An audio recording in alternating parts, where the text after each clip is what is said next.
it Fear the Reaper. It's quite a famous little riff, so I'm going to demonstrate it for you first.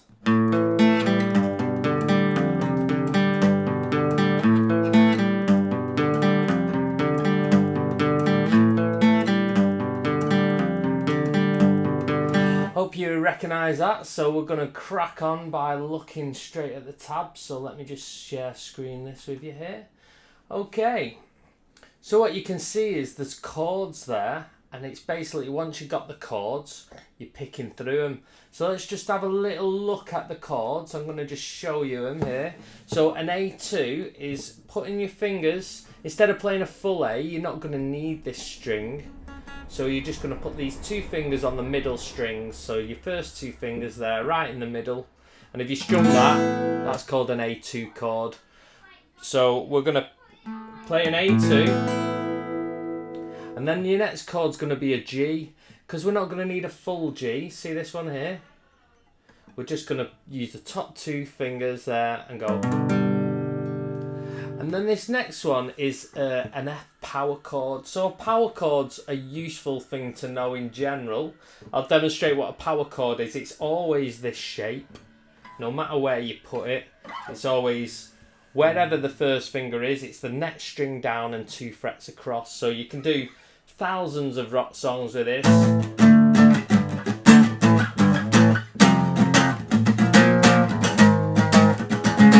So it's a handy chord to know in general, because once you know it and you can move around with it, there's literally lots of songs, famous songs you can play. Okay, so this power chord starts on the 1st fret on the top string. And then, so your net string with your little finger goes on the next string down, the 5th string on the 3rd fret. So you got this. Now you want to hook your hand out of the way. You don't want your hand flat like that. You want to just hook it round a bit, because you're going to be hitting these zeros, these strings, as part of this riff. So if you had your hand flat, see this finger's muting them. So you want to hook your hand round a bit. Okay, so we're going to look at the tab.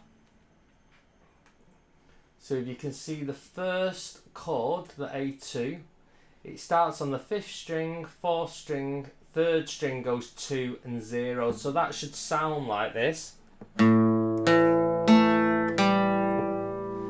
It should look like this. If you notice this 3rd string, 2, 0. Okay, so let's going back to the share screen. On the G,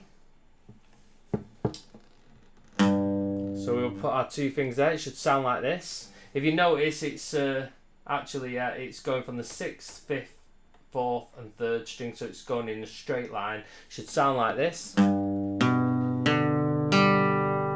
Okay, and I'll show you what that looks like close up. Okay, so we'll go into the F power chord. So you can see the 1st finger at the top there, 1st fret, sorry, and then the 3rd fret. So it goes 1 and 3, and then you got the 2 zeros. So you need to hook this power chord out of the way so you can hear that. I'm going to demonstrate that.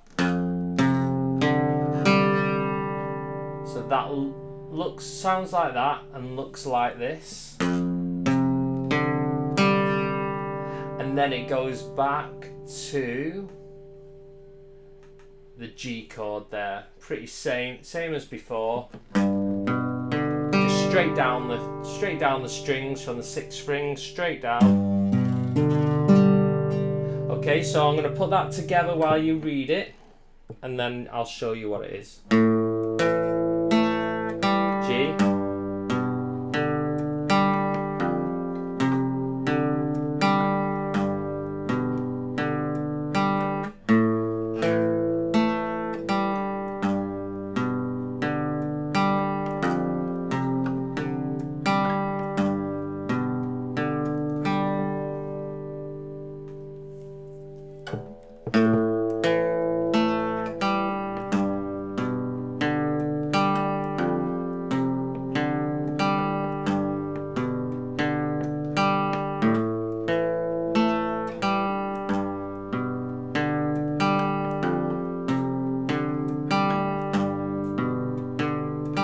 So common mistakes that happen, people tend to get each section quite fast pretty quick because you're just plucking down the strings generally. So here's what it'll sound like.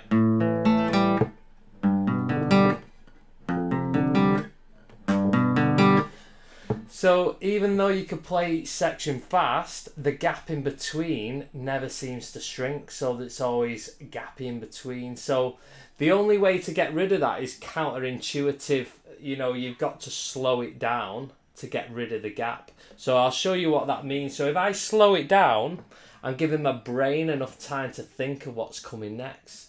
Because what's happening in the fast one, you're having to think, oh, what's next, and then get your fingers in position. And that's what the gap is.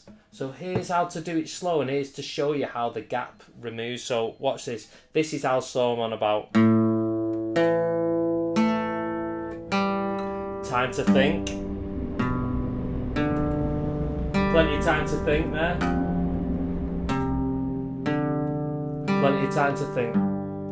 So if you practice it slow, get it under your muscle memory, get memorising it, get it under your fingers, then if you get it without the space in between, it's very easy to pick up the speed after that. Okay, so I hope that helps. Let me know how you get on with learning that.